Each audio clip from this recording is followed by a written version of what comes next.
Okay, mic check, 1 2 1 2. I am the Y2K collector and I am back. It has been some time and hopefully you all have enjoyed your holiday weekend. You took that necessary time away. You got some time to relax, spend that time with friends and family. And most importantly, hopefully you got some good gaming in. I spent a good chunk of my weekend playing Castlevania Dracula X for the SNES. I did download it as part of the Castlevania Advanced Collection, which was pretty cool. And it's funny because I would have thought that that would have come in the Castlevania Anniversary Collection, but whatever. I guess they decide what goes where. And that was a really fun, it's really fun. That game is hard. It's almost annoying hard. It's one of those things where your timing just has to be really right. And, but the controls are very stiff. I think the graphics in Castlevania Dracula X are way better than the graphics on Super Castlevania 4. However, Super Castlevania 4 plays better. So if you could put the gameplay of Super Castlevania 4 and mix that with the graphics and just artistic style and presentation of Castlevania Dracula X, man, you'd have a good Castlevania game. But you can't have it all. But anyway, so I spent a lot of time playing Castlevania this weekend. Played a little Metroid Dread as well. And that was pretty much it. Hung out. I played some Hunt Down as well on the Nintendo Switch. That was pretty fun. I got to play a little bit of that. But I did want to go over just some more pickups that we have here. Got another lot. So that's cool. One of the easiest ways to collect for the DS is just by picking up some of these lots. You can get these really cool games that are very cheap. I guess these games wouldn't be considered, high-end games for the DS, but the way they play is high-end to me. They play like great side-scrolling beat-em-up games, and I'll start talking about those here in a second. But I did pick up a pretty cool lot. I did get some stuff that I think I'm going to sell out of this lot, combine them with some of the other stuff from the other lot that I'm not going to keep and recoup some of these funds that has gone out. So I guess that's the whole recycling process, which can be kind of fun. I did have some sales, sold some stuff, a console, and I think a couple games. So that's cool.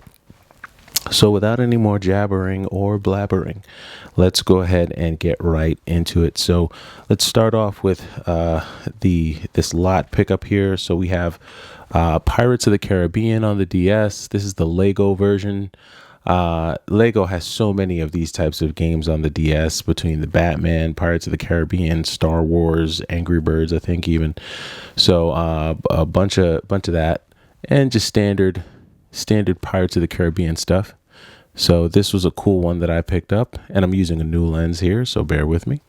But this was a cool one that I picked up on the DS in that lot. Then we have another one here. This is Battleship, right?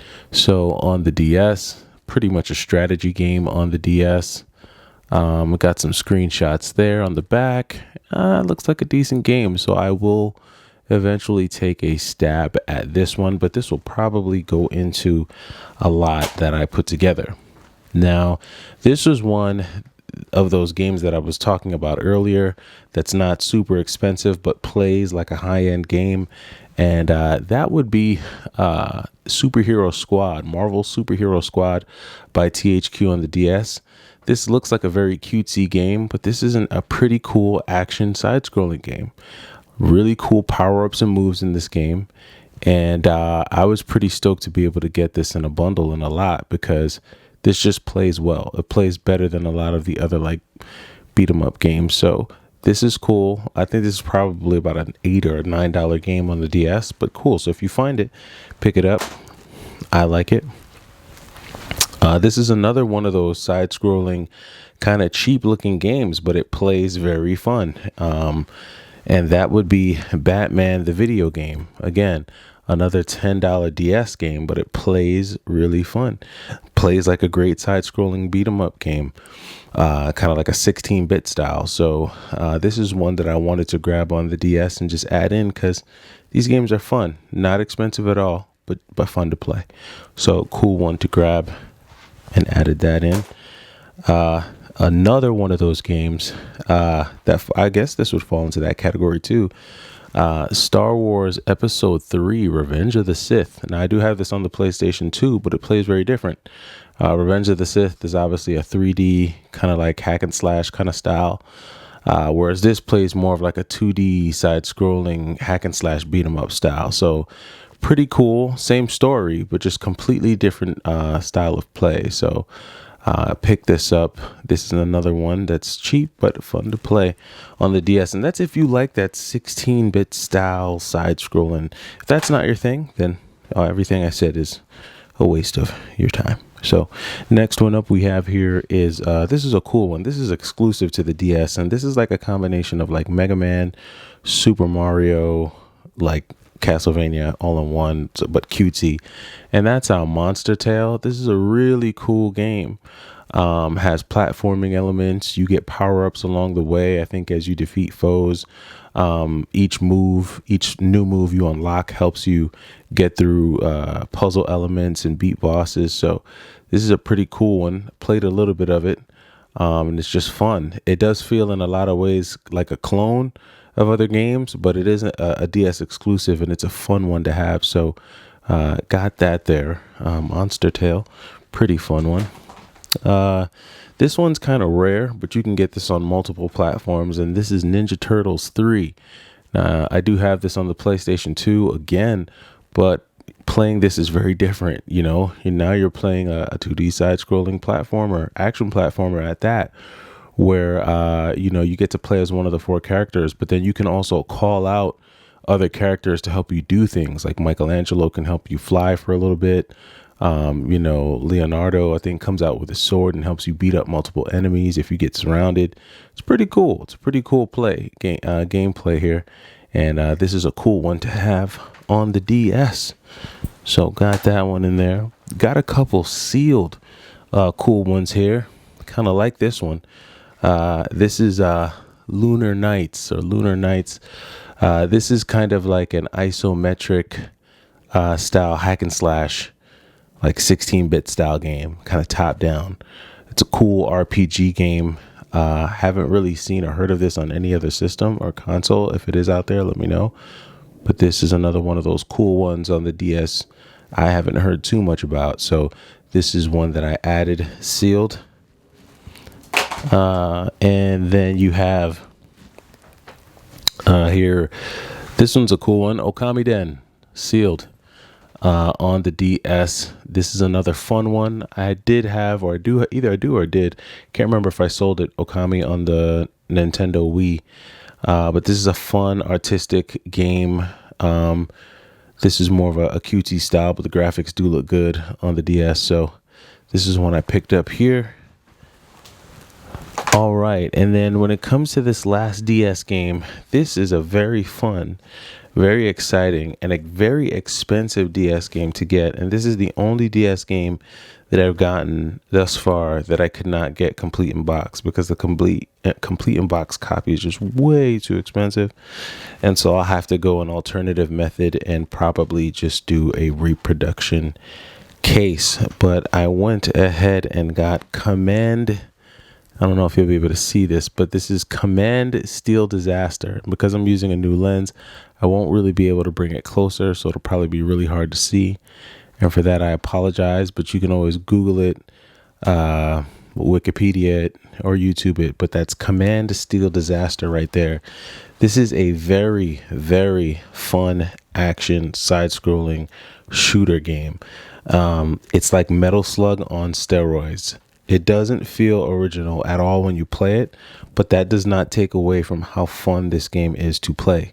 From the very beginning, you jump right into it, and you start off on this like super fast jet ski, and you're just trying to shoot guys out of the sky, jump over mines, like get power-ups and specials. It's crazy straight out the gate. So this is a really fun game. Very expensive game. I feel like complete in box. This thing, I was seeing this thing is like 280, 300 or better. So don't know if it really warrants that. I don't think it does. I don't think a plastic case and a booklet warrants an additional, $250 or $260 for this game. But this is a very fun game, so definitely added it there. And that was a lot of jabbering and blabbering, but that's just to say that that's a very fun game. So check it out, Command Steel Disaster on the DS.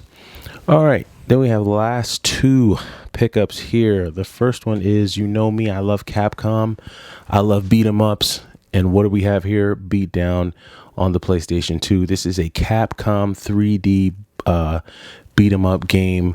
Very fun, classic. You're walking around hitting bad guys with combos, picking up bottles, picking up this guy picked up like a big steel beam. Like, I'm like, wow, these guys are really strong here.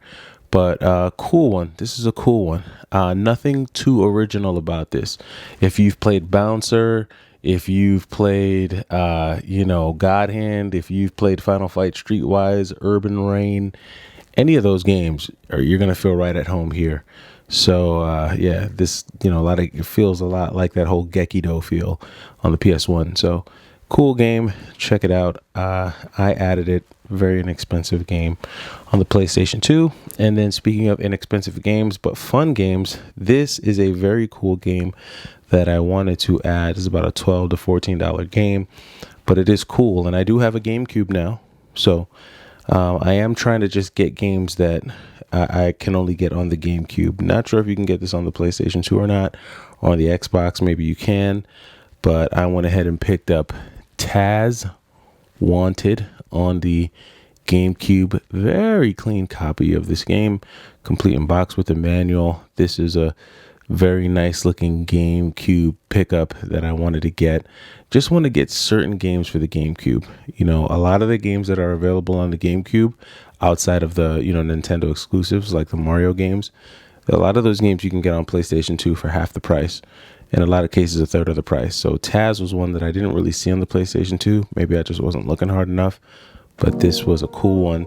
And even if it is on the PlayStation 2, I find that the colors on the GameCube are a lot more vibrant. They just look better. And so some games they really do look better. Like Pac-Man World looks better on the GameCube. A lot of those 3D games look better on the GameCube. But that does it for these end of November pickups here. It's been a crazy busy month. We're getting down to the end of the year. It's time to kind of wrap things up and look forward to the real holiday season, which is that whole Christmas and New Year's. Thanksgiving is good, but it's really short. It's like a weekend. It's not until you get into that third week of December, when you're really getting into Christmas week and everyone's off for a few weeks, that's when it's real kickback time. So I'm sure we'll be looking forward to everything that goes on at that time. And then hopefully, the recent updates with everything that's going on around the world does not put us in a situation where we have to be home again, and avoid interacting and being outside and mingling, because then that would just cause folks to be inside, and who knows what that will do to retro game prices. That could cause them to spike again. But let me know what you think down in the comments. Do you think that a second shutdown would cause a secondary spike in the retro gaming market? Do you think folks will start running for physical media even more, or will we start to rely more on this internet-based, these digital platforms and digital downloads? Let me know. I'm interested to know what you think. Well, I am the Y2K Collector. Hope you had a good holiday, and I will catch you in the next video. Take it easy.